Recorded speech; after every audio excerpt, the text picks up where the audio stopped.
Elhamdülillah, elhamdülillah, thumma elhamdülillah. İnnel hamdelellahi nahmeduhu ve nesta'inuhu ve nestağfiruh. Ve na'udzu billahi min şururi enfusina ve min seyyiati a'malina.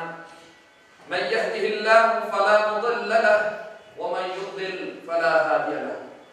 Neşhedü en la ilahe illallah vahdehu la şerike lehu. ونشهد أن سيدنا وسندنا ومولانا محمدا عبده وحبيبه ورسوله أما بعد فيا عباد الله أوصيكم بتقوى الله وطاعته إن الله مع الذين اتقوا والذين هم محسنون قال الله تعالى في محكم كتابه الكريم بسم الله الرحمن الرحيم يا أيها النبي قل لأزواجك وبناتك ونساء المؤمنين يدنين عليهن من جلابيبهن ذلك أدنى أن يعرفن فلا يؤذين وكان الله غفورا رحيما صدق الله العظيم.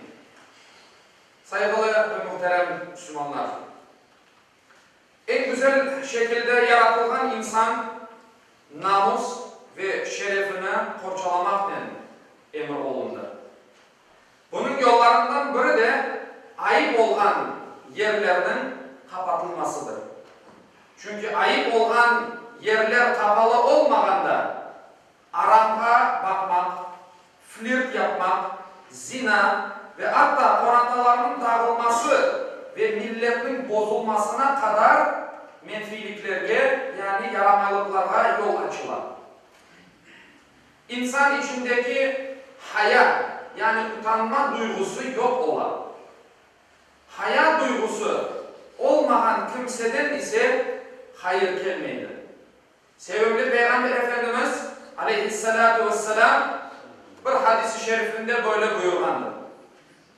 Utanma duygusu olmayan kimse isteyenini yapsın. Yani günah yapmaktan utanmadan kimseye ne yapsa yapsın ona elde fayda gelmez. Avret yerlerinin korunması dinimizde hem akaylar hem de kadınlar için haram. Akaylar mutlaka köpekten diz kapakları kadar ki yerlerine kadar yani kapatmaları gerektir. Namazda ise bunun yanında üstlerine bol, geniş ve ince olmayan urba giymeleri daha güzeldir. Kadınlar ise dinimizde bizim mahremlerimizdir. Yani o ana baba, kardeşleri, kartana karbabaları, dayı emceleri, oz balları ve akayları dışındakilerge aram sayılırlar. Bunun için onlar başkalarının gözlerinden korçalanmak gerekir. Başkalarının nazarına bakmamak gerekir. Onlar bizge Allah'tan birer emanettirler.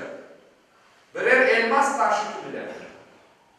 Bu elmas başka insanların gözlerinden kapalıdır ve tek sahibi için açılır. Dinimizge göre kadınların avret yerleri, beti, elleri ve topuklara kadar ayakları dışındaki bütün vücutlarıdır, bütün bedenleridir. Yani bütün bedenleri, vücutları kapatılması gerektir. Bu bedenlerine sayılan ayakları dışında kimseye göstermemeleri gerektir. Kadınlar avretlerini kapatmak için üstlerine giygenleri urbağa dinimizde hicab, cilbab diye ayırtılar. Hicab, Arap dilinde karşı tarafının bir şey görmemesi için bütün bedenini kapatması demektir. Bu bakımdan eğer kurba ince, tar,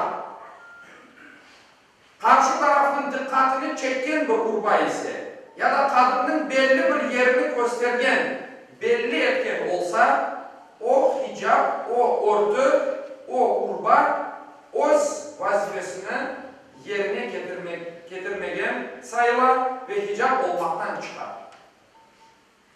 Ayşe anamızın rivayet etkenine göre bir gün tatası Esma onun ziyaret etmeye geldi.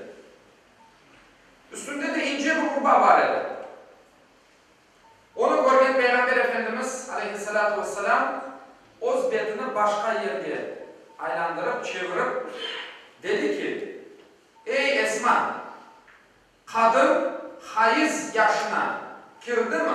Yani pişkinlik yılına, pişkinlik çağına erişti mi?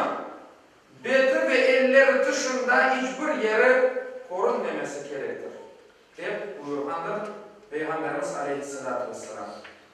Başka bir hadiste rivayet edilgenine göre Peygamber Efendimiz aleyhissalatu vesselam bir sahabeye birkaç tane bez parçası verip böyle buyurgandır.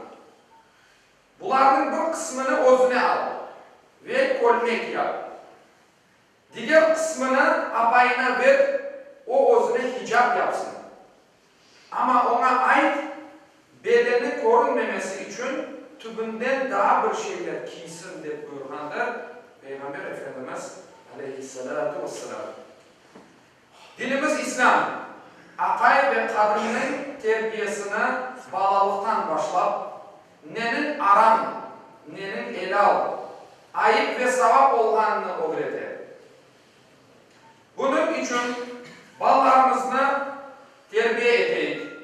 7 yaştan başlap odalarını ya da hiç olmasa yatan yerlerine ayırayık. Ana babalarının odalarına kirgenlerinde ruhsat alıp, izin alıp kırsınlar. Namaz kılıp kapansınlar. Dışta yürgenleri vakit gözlerini aramdan korçalap, aram olan şeylerge bakmasınlar.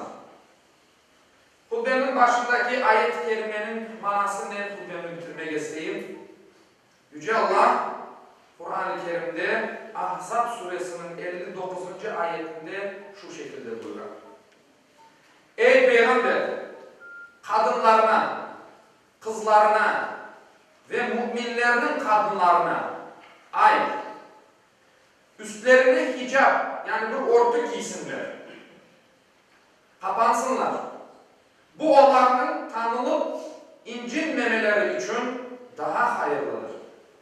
Allah bağışlayıcı ve merhametlidir.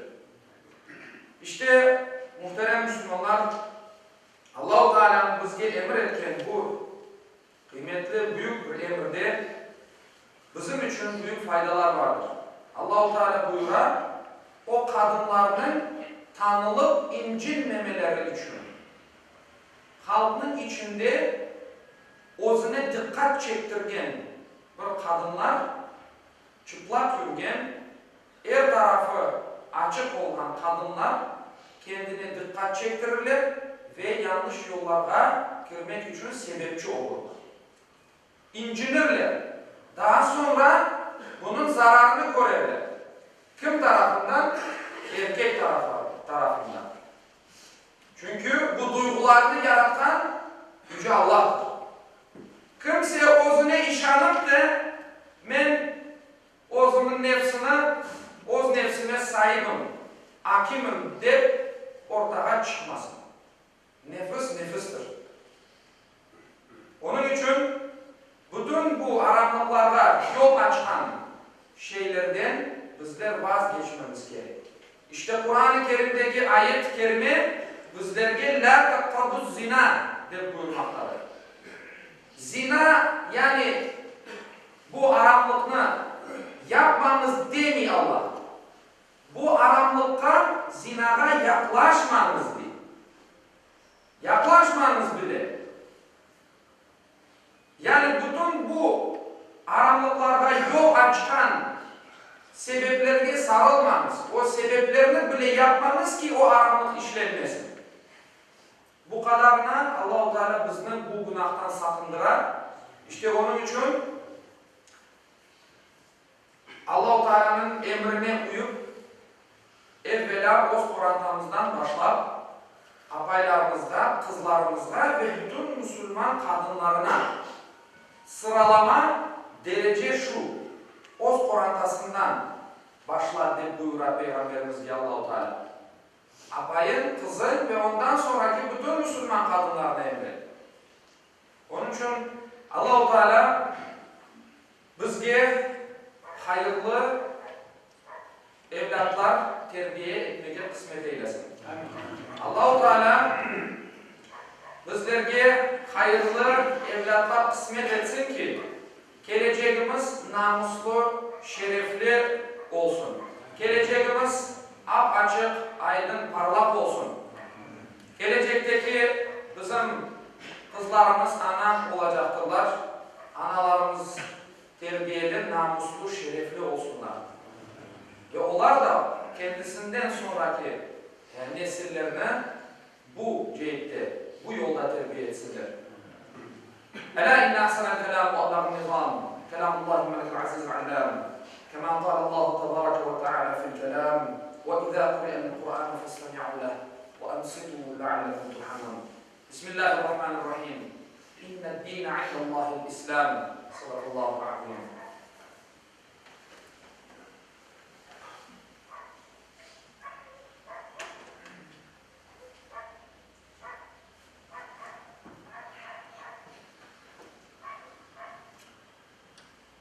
Elhamdülillahi hamdel kâmilîne ve salâtu ve selâmu alâ Resûlina Muhammedin ve alâ âlihi ve sahbihi ecma'in.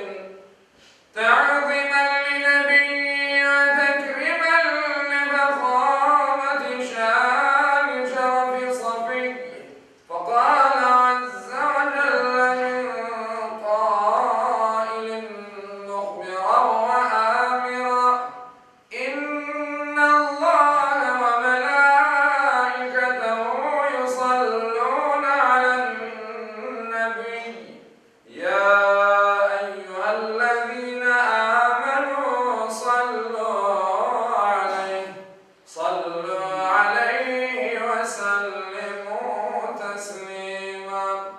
اللهم صل على محمد وعلى آل محمد كما صليت على إبراهيم وعلى آل إبراهيم إنك حميد مجيد.